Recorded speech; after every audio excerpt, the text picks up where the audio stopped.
Okay, all right, so as I said yesterday, we got all the way through 13.1. So today we're going to start with 13.2, and we will continue coding. Let me check my volume, make sure I didn't turn the volume down. Oh, yeah, I did. No, it's not good. Whoops.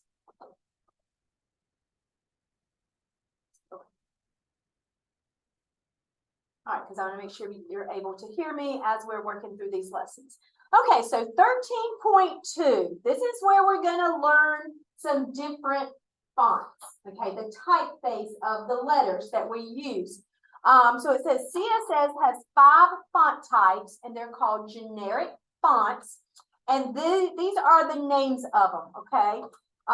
You've got cursive, fantasy, monospace, serif, and sans serif, and that gives you a little bit of a definition about, you know, which one is good for what. Okay, it says that cursive and fantasy are good for headings, since they are hard to read in large chunks.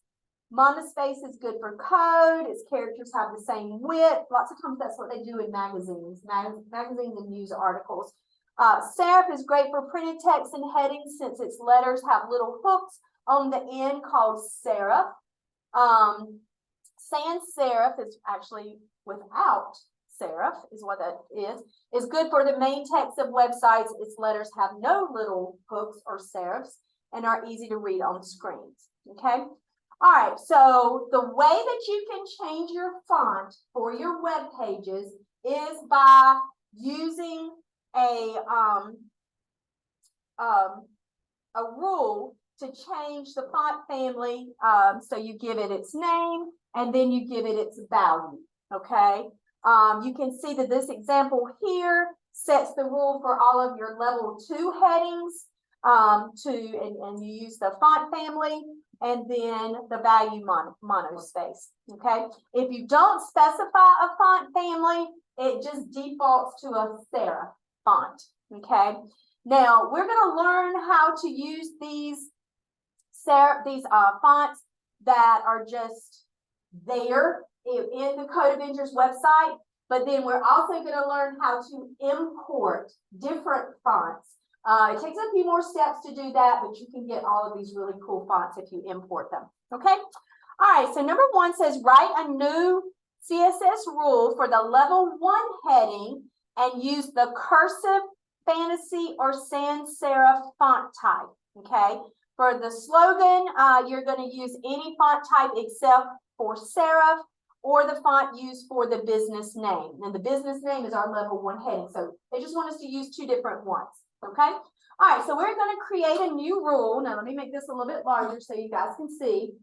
I'm going to go in my section where I've got my open tag for style and my closed tag for style, and I'm going to put it in between. Now remember, you kind of want to keep those alphabetized. So I'm going to go in front of my HTML rule, and I'm going to add a rule for my H1. Okay. So I've got my H1 there. I've got my curly brace. I'm going to press enter, and it's going to automatically indent me there. And then I'm going to use font family. Well, we could have just copied that one, but I'm gonna write it from scratch. Okay, so I'm going to add my font family, and that has a hyphen in the middle of it. Okay, so there's my name followed by a colon, and then the value. Let's see, what do they tell us that we can use? Cursive, fantasy, or sans serif. I'm thinking fantasy might be the one I want to use. It kind of shows you what it looks like there in the words. I want to get to where I can see my phone. Okay, so I'm going to try fantasy first and see if I like that. Fantasy, and then a semicolon. And then I'm going to press enter.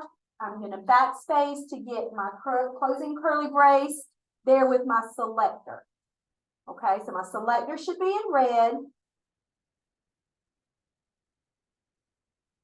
Okay, and decide if you like that. Now you got 3 to choose from: cursive, fantasy, and sans serif. So if you want to see what the other ones look like, let me see what cursive looks like. Ooh, I kind of like that. I like that one better than fantasy. And then sans serif.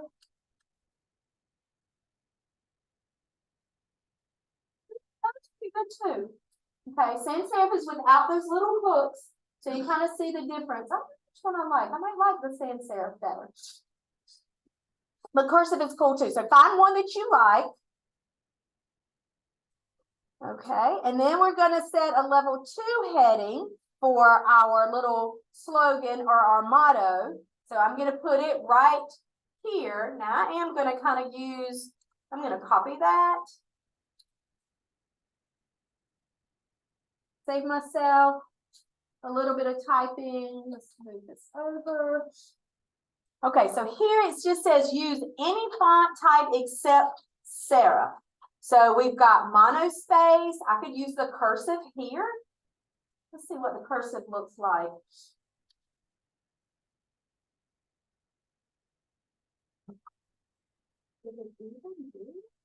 Oh, okay.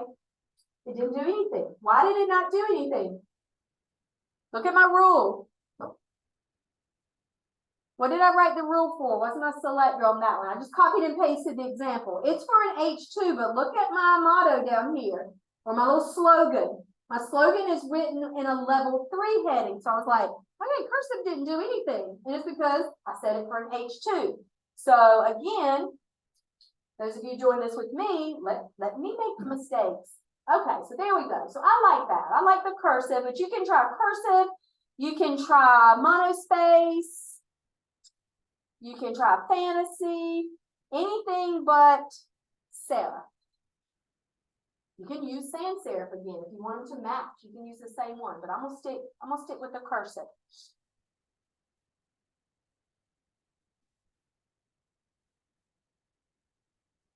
Okay, everybody good with that? All right, no, okay. You make it a little bit larger so you guys can see.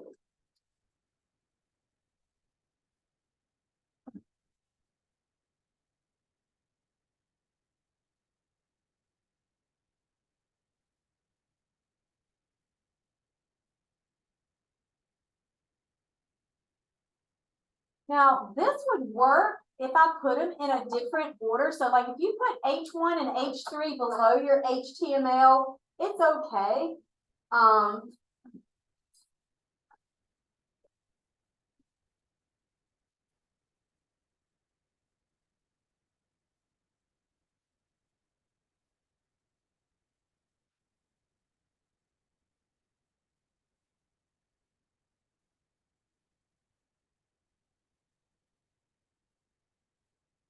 Yeah. Yeah. I'm sorry, I didn't realize you were asking me.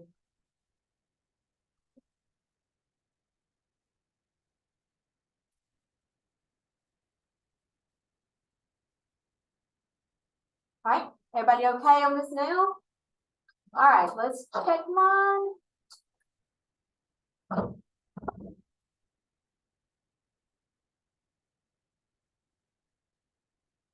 And it told me really quick, 3.2 was correct. So I'm ready to go to 13 point, I said 3.2, I mean 13.2. So I'm going to go to 13.3. Okay. All right, so 13.3, web safe fonts. Fonts called web safe fonts are available on all Mac, Windows, and Android devices. Okay, so we have a few more that they're going to introduce us to. To use a web safe font, you will write the name of the font, then a comma, followed by its generic font name. Okay, we put single quotes around any font names that have 2 or more words. All right, so let's see. For example, well, a lot of the sans serifs are 2 words. So the Andel Mono, I guess that's how you pronounce it. If you wanted to use that font, you would put single quotes around it. You would put sans serif first, and then you would put a comma, and then nope, I'm so sorry, you do it opposite. You put the font name first, and then the sans serif after the comma. Okay. Here they're using the font family Impact, comma, and then Fantasy. Okay, so it's just a few. If you want to be more specific, like if we, a while ago, I just used sans serif up here by itself, but in that family, if I want to be more specific of one of these, I would put the name of it before the word sans serif and then just separate them with a comma. Does that make sense? Okay, I could do it just like this, sans serif, that's fine. There's nothing wrong with that. But inside the sans serif font family, there are other fonts. This word, if I want to be more specific, this word or words would go in front of the name of the font. If it's 2 or more words, you need to put a single quotation mark around them. Okay, any questions about that? All right, let's go and put it into practice. Okay, all right, so number 1 says click here to view the code for each web-safe font. Now, if you want to click there, because this is a really good little, I'm trying to pick it up and move it. I don't know if I can. Get those little arrows again. Okay, I'm trying to move it up, but I can't really move it up. This is a really good, not a cheat sheet, but this is a really good resource to use because it shows you here on the left what the font looks like. All right, and then it gives you the whole line of code here. So it takes the guesswork out. Gray, are you doing this with me or are you working on something else? Okay, please make sure you are on the Code Avengers website. So, you know, if I wanted to use the Comic Sans, I don't have to think, oh my goodness, what kind of code? How do I write that line of code? They give it to you and you can copy and paste it. I think you can copy and paste it. Yes, you can copy and paste it. Okay, let's see if I can move it up. There we go. And you know, I just need to get those double arrows to move it up. Okay, so all of these are fonts that you can use. Like all of these are in the serif font family, the sans serif font family. Okay, any questions about that? So that's a great resource to use. So number 1 says, change the CSS to a different web-safe font for our H1. Okay, so I'm going to get rid of this whole line of code. All right, and then I think we're going to do the same thing for the H3. Yeah, so I'm going to get rid of those lines of code. And then I'm going to go back here and I'm going to click and I'm going to open this up.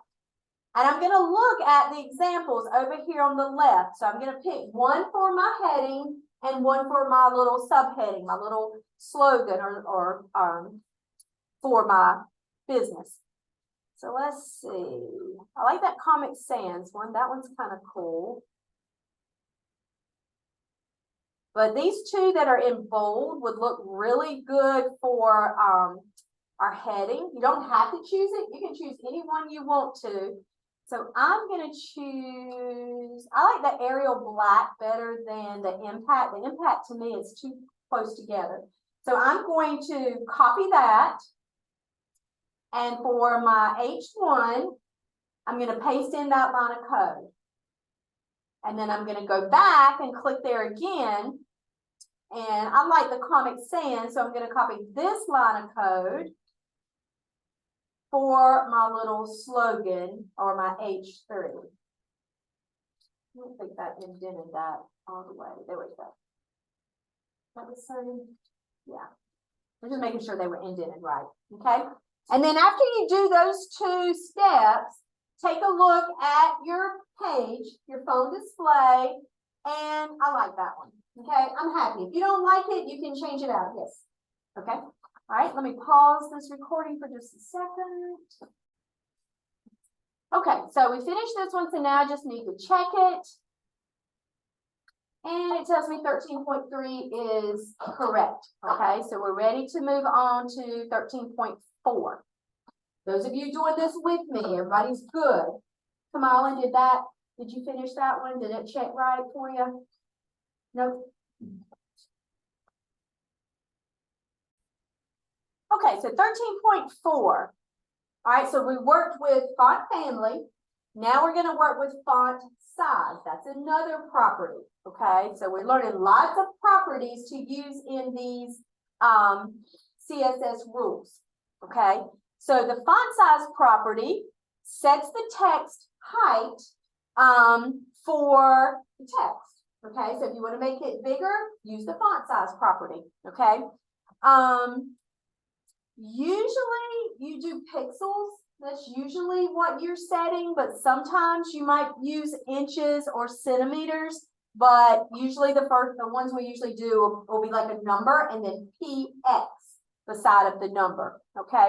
So if we look at, we can click on one of these that will open up the reference guide, and this shows us an example of how the font size property is used. So font size is hyphenated. That's the name of the property. So that goes in front of the semicolon and then a space. And then here the value is set for 12 pixels. So it's got 12 px. Okay. So that's the way it's used. So if I can get this smaller, find my X, get out of here. Now I can make it smaller. Okay, so number 1 says, set the size of the level 1 heading to any value between 24 and 48 pixels. Now, all of you chose different fonts. So let me click back on my page. Depending on what font family you use, really is going to depend on the height. I'm going to try to make this not a lot larger, but a good bit larger. So what I choose for my font size might not be what you choose, because you select because you have a different font than me. Okay, so I'm going to go to my H1 first. And we can copy it here where it says the CSS code font size 48 pixels. Now 48 is way too big, but I can copy that code. Font size alphabetically would come after font family, so I'm going to put it second. It doesn't matter if they're not alphabetized, but somewhere in the Google style guides tells you to alphabetize. And I think it's in actually one of the lessons too that we'll cover. Okay, so there's font size. And if we look and see, our instructions said to choose something 24 to 48 pixels. So let me go see what 48 pixels. All right, 48 pixels puts my heading on 2 lines. I don't really like that because we haven't learned how to center text yet. So I'm going to change it. Let's see what 24 does. Okay, 24 is way too small. Let's see what 34 does. I like 34. Let's try a little bit bigger. Let's try 38. Okay, 38 puts it on 2, so 36. All right, so I'll stick with that. Okay, so see how I just trial and error it? Because I want it as large as it can be, but to keep all 3 words on 1 line. Okay, and then I'm going to do the same thing for my level 3 heading. So I'm going to just copy this line of code. I'm going to go down here under my font family for my H3, and I'm going to paste it in. Now here it tells us 12 to 18. So I'm going to make it as large as I possibly can. So I'm going to go change my pixel size to 18. Because I want it as large as it possibly can be. I would love to have it larger, but if I put in a number higher than 18, it's probably going to mark it wrong. Okay. Making sure that I started back the recording. Okay. So there's my font size for my H1, my font size for my H3. Easy as that. So I can check mine, and it flashes real fast that it's correct. Anybody have problems with that one? Those of you that are doing that with me. Okay, so we're going to move on to 13.5. Now again, I assume that you guys are with me or either ahead of me, unless you stop me. Raise your hand and let me know to hang tight. Okay, so we've worked with our web safe fonts. Now we're going to work with Google fonts, and these are the ones that we have to import. There's a few more steps to this, but they're not really hard steps. It's simply just going to a website that they're going to give us, search for a font that we like, and then copying some of the code. Okay. So if we look down here at the steps, this is how we can import fonts from Google. Okay, so it gives us a website on number 1 to go to. It says use the search tools to find a font that you want and click on one of the sample typefaces. So that's where it gives you an example of what the font looks like. You're going to click on the one that you like. It says if there's multiple styles, select this style. And I'll tell you, most of them do have more than one. So you have to make sure you click on select this style. Also, you only want one. If you try one out and you're like, no, I don't like that, you need to unselect it to make that code go away so you don't have multiple font styles in your code. Okay, it says in the use on the web section on the right, you'll see a link option. That's the one we're going to click on. Copy all of the code. It'll say link, rel equals, and there's going to be a whole bunch of other stuff on there. Paste it under the meta name tag. So this sounds like it's a lot to do, but honestly, once you do it a couple of times, it's not that hard. Okay. So we've got some code that we're going to put under our meta. Here's our meta up here. I tell you what, I'm going to go ahead and go up there and press enter and give myself some room because it's going to go up there. One thing's going to go above your style, and then one thing's going to go inside the rule. Okay. And then back in the use on the web section, you're going to select and copy the code under the heading that says CSS rules to specify family. You're going to choose the line of code that has the font family. Okay, so it'll all make sense in a minute. Paste that code into the CSS rule for the H1. Okay, all right. So first thing it's going to tell us to do to add a Google font to your H1 heading. Now, I'm thinking we probably are going to end up getting rid of that one. It doesn't tell us to. But I think we're going to get rid of that in a couple minutes. So let's click here on number 1 where it says go to that fonts.google.com. All right, so it opens that. And then you can search for a font, or if you just want to scroll down and start looking, find one that you like. Now remember, this is for the heading. So find something that you like for the heading. That one looks pretty good too. I like this one. Again, don't spend a whole lot of time. Kind of like that Poppins. We used to have a lot more kind of scripted fonts at the beginning, but I don't see any scripted fonts. Okay, well there's one. There's that one, but I don't really like that one so much. I'm going to go back to that Poppins. I'm going to choose Poppins now. I'm probably going to have to make my page a little bit smaller. Can I not make it smaller? Because I can't see what's on the right. Whoa. Okay, let me exit out of here. I'm going to have to go back in because I got it so big.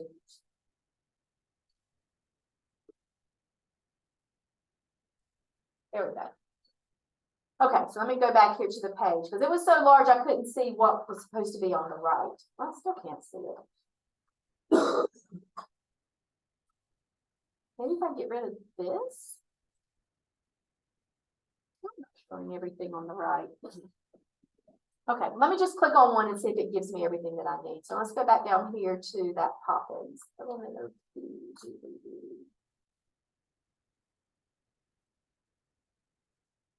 Why it's so large.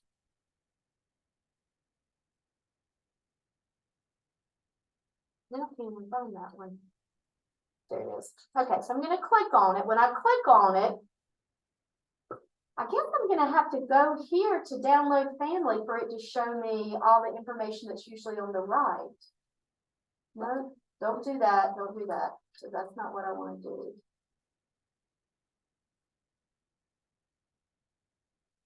All right, let me pause this recording for a second. Okay, so we're going to try this again. All right, so I'm going to click on the link that they give us. It's going to take me to a page. I'm going to choose the name of a font that I like, and I'm just going to go with this Roboto. Now, I've done this, so I've clicked on so many things. I'm probably going to have to make sure I don't, all my pluses, I'm going to have to change them back to a minus. Because I think I've added the Roboto a couple of times. Okay. All right. So once you click on the name of the font, scroll all the way down to the bottom, and then they're going to give you more options to choose within that font family, okay? So when you scroll down, and that's what I was going to do. See how I've checked all these? I need to make sure nothing's checked because I only want to have one font in there. Okay, so I think I've unchecked all the ones that I had previously checked. Okay, so I think I like this 400 regular. So right here where the little plus is, you're going to click on the plus. And again, thank y'all. Now see, now it comes up automatically, but while ago, I'm going to close that. While ago, when I clicked the plus, I had to go up here to, it kind of looks like a little flip calendar or something, the little icon. Click on that. It says view selected families. And when you click on that, then it gives you the code that we need to copy and paste. Okay. Now, the directions told us that there's two parts of the code that we have to copy. One is the link, okay, and the other is the CSS rules to specify the family, okay. Now, I have two links here. I don't know exactly why, but this is talking about a different font, so I'm not going to use that one. I'm going to actually delete, so it won't let me delete it. But I'm not going to copy that one. Because the one I selected was Roboto. I think this is one, I think that's there from something I clicked on previously. Okay, but I want this link down here for the Roboto. So I'm going to select that and copy it. I'm going to go back to my code. Under my meta statement, I'm going to paste that code. Okay, so right here on line 3 was my meta statement. And then line 4, I'm going to paste that code.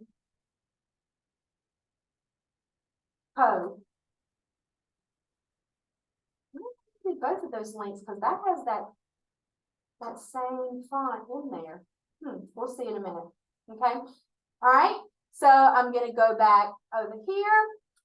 I'm going to scroll down. I'm going to find where it says CSS rules to specify families. I'm going to copy that, and you can just click on that little icon, but I'm going to copy that line of code.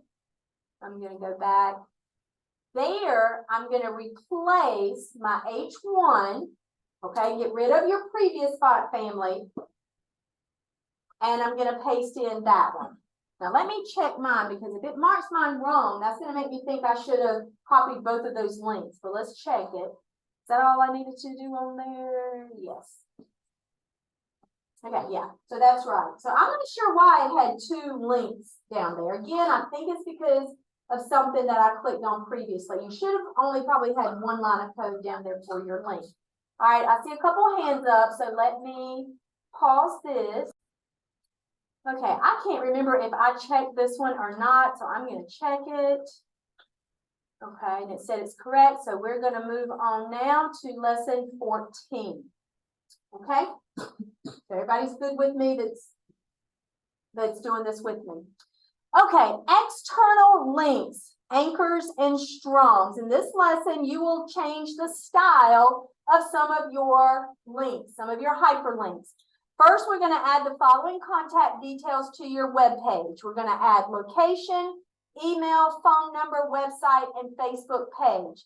If your business is not real, use any location, any email, and any phone number that you like. Just make it up, okay? If you don't have a website or a Facebook page, link to any real web or Facebook page that you want to. You can just link it to facebook.com if you want to.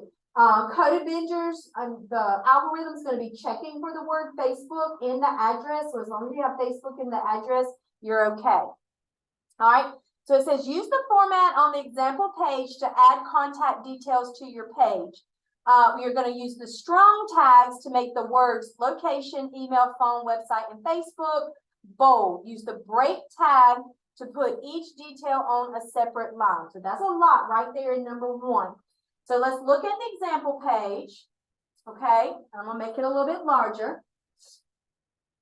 So we already have our H1 and our H3. So right under our H3, we're going to add location with strong tags around it. And then we're just going to name where this business is located. If it's a real business here in Rock Hill, put Rock Hill, South Carolina, or Charlotte, North Carolina, or Lancaster, South Carolina, wherever your business is. And if it's fake, you can put someplace USA. Okay, but you got to have some code on there. Okay, all right. So I'm gonna go down here under my H3, and I'm gonna press enter a couple of times so I can get my code up here so you guys can see. All right, so location, email, phone. Now I wanted to look at the example. Does it have that capitalized? Yes. It's got the first letter on all of the words capitalized. Okay. So I'm going to go here. So the first thing I'm going to type is location. I'm just going to get the text on there, then I'm going to come back and add the strongs. Okay. So my location, I'm going to put Rock Hill, South Carolina. Y'all just help me with the order. I can make this really large so you can see it. Location, email, phone, email, phone, email, phone. Okay. So I'm going to add my break right there at the end. Okay. Because I want this next one to be on a separate line. I forgot it that quick. Email. All right. So email. Now I could just actually open up a new tab and go to Adventure Air and get their actual email probably on here somewhere, maybe not. Where's the address and the hours and the phone number?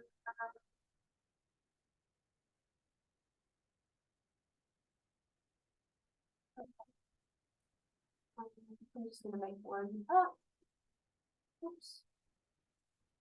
All right, so I'm just gonna put email Aaron Bird. Oh, she's Erin Kosovan now at adventureair.com. I don't know if that's her real email, but there we go. All right, phone. Phone. I'm not even going to take the time to look. I'm just going to make up something. 803.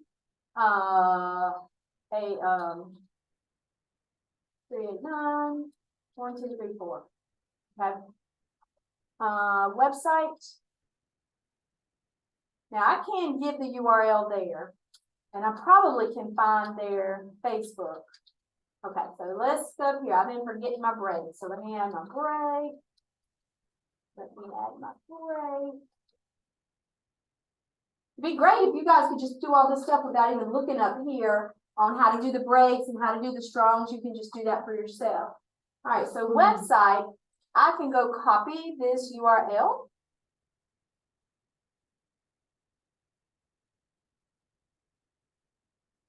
Whoops.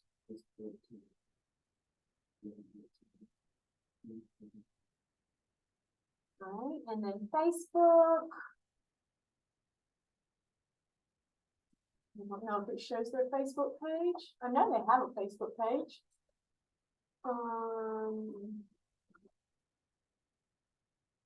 I'm just gonna do just Facebook.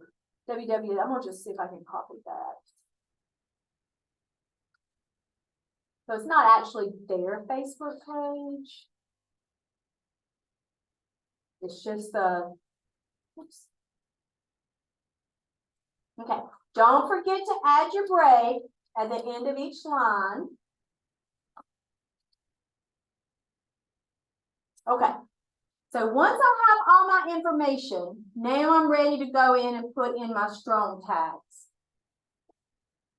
And remember, the strong tags is just to get the words bold.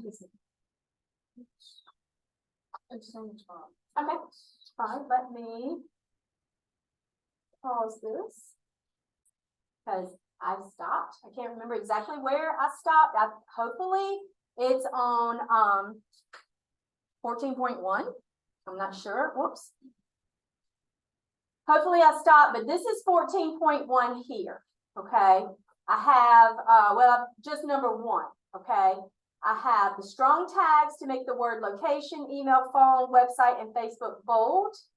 And I've got a break at the end of each line to make it go down to the next line. And then I just filled it in with information. And again, if you're not doing a real business, I probably should have requested all of y'all to pick a business that's actually real, because I think if you use a real business and you go to their website, it makes it a lot easier than if you're just trying to make up something. But if you have a fictitious business, just use wikipedia.com.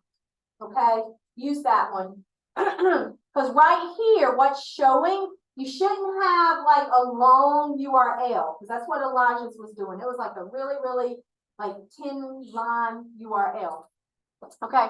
All right. So number 2 says make the website and the Facebook page link to the actual site. Okay. So on this one right here, I need to create a link using anchors and the href value to actually take me to that website. Now, if you did a fictitious business, whatever website you have there, like you did wikipedia.com, then just link it to wikipedia.com. Okay, you can use that same URL for your href value. Okay, that's actually what I'm going to do, and I'll show you. I'll show you guys an easy way to do this. All right, so I'm going to click right in front of that H. Now this is under website. Okay, I'm going to click right in front of that H for the HTTPS, and I'm going to do an anchor. All right, so I got angle bracket and an A, space, href equals quotation mark, and then my other angle bracket. I'm going to come back and put in that href in a minute. I just want you to get this much of the code in there. So I've got an open angle bracket, an A, space, href equals quotation mark, and then my ending angle bracket. Okay, now I've got to close that anchor. So I'm going to close that anchor right in front of the break. So I'm going to go take my mouse and I'm going to click it right in front of that angle bracket for my break, and I'm going to close my anchor. Okay, so I've got my open anchor in front of the URL here. I'm going to close my anchor right before my break. And now I'm going to do the same thing for the Facebook one. All right. So y'all know I love copying and pasting. So I'm going to go copy this part right here. And I'm going to paste it right in front of my HTTPS for my Facebook account. For my Facebook link. Okay. And then I'm going to go close that anchor right in front of the break. Now, again, if you're looking at this, that's a whole lot of code. I want you to understand what we're doing. We're setting it up so that I can click over here on these words, and it'll take me to that website. Because on my phone display, I can click on those words all day long, but they are not set up as a hyperlink. Even though it looks like a hyperlink, it's got the HTTPS on there, it won't take me to the website. But if I copy that, so I'm gonna make this a little bit smaller, just a little bit, because I need to be able to see the entire, I want to copy this whole thing. So if you will take your mouse and if you will actually copy that link that you put there that shows up on the visible page, if you take and copy that, then you can put that between the quotation marks of your href and paste it. Now that's going to be a working link. Okay, so again, all I did was I went and copied the text that's showing up on my page as a link, copy it, paste it between the quotation marks in your href attribute. Okay, any questions on that? Because I'm going to do the same thing for my Facebook one. Any questions? All right, let's do the second one. So the second one, I'm going to go copy that URL because it's a complete URL. I'm actually glad. Usually I just put Facebook and Adventure Air, but I'm actually glad I copied and pasted the whole URL. So now I don't have to go back to the internet and get that URL again. So I'm going to copy that URL. I'm not sure if I copied it, so I'm gonna Control C again. I'm gonna take my mouse or my cursor, I'm gonna put it right between those two quotation marks, and I'm gonna paste that URL. Now, both of those work. But if I went over there to the phone and clicked on it, it's going to try to open it up within the display of my phone. But number 3 in the instructions tell us to use that target. The target equals underscore blank for each of our anchors so that it opens it up in a new web page, not on the phone. Or it opens it up in a new tab. Okay? Everybody that's doing this with me, you have those 2 parts done first. But now I'm fixing to go add in the target. I don't want to start adding the target if you guys are still copying your URL and putting it between those quotation marks. All right, so I'll wait just a minute. Okay, thanks for letting me know. Those of you that want to work ahead, because this will be the last thing that we do, and then I'm going to stop. If you want to work ahead, what we're going to do is go in front of our anchor right here. We're going to go, I said in front of the anchor, I meant in front of the href. We're going to go in front of that, and I'm going to do the target equals quotation mark underscore blank quotation mark, and that's going to make that anchor open up in a new tab instead of trying to open it up on the phone display in Code of English. Anna Grace, you still good? Are you still working? You good? Okay. All right, so let's go right here and do it. So let's look where we are. All right, whoops. Didn't mean to do that. Oh, come on. This board sometimes is so touchy. Make it a little bit larger. All right, so I'm going to go here on my website. I'm going to go in front of the anchor, behind the anchor. Well, I don't know. It's after the head. I should say that. And I'm going to type target equals quotation mark underscore blank quotation mark, and here's the important part, a space. Some of you, your code's not running and it gives you an error or an X, and you're not understanding what's wrong. A lot of you, everything that's green is an attribute. There always has to be a blank space in front of the attribute, so don't forget that, okay? So now I'm going to take that target equals underscore blank because I don't want to type it again. So I'm going to copy it. I'm going to go down here. I'm going to find my other open anchor. And I'm going to paste it, except we're about to get a weather report. You don't need a weather report. Go away. All right, so let me paste it right there. I don't know what that just did. Screen, don't mess with me now. I'm trying to finish this before the bell rings. Pasted that in that weird thing. Weird location. But that's where I want it to paste. And then make sure you give yourself a space before the href. Okay, so here it is. So there's my first target equals underscore blank. Here's my second target equals underscore blank. That should fulfill all the instructions on this lesson. So let me make it small again so that because I can only see this thing flash really quick. I'm going to check it, and it said 14.1 is completed. Okay, so that's where we'll stop today. Tomorrow we'll do 14.2 through 15.5. Okay. Any questions on this one? Okay, I'm going to stop the recording.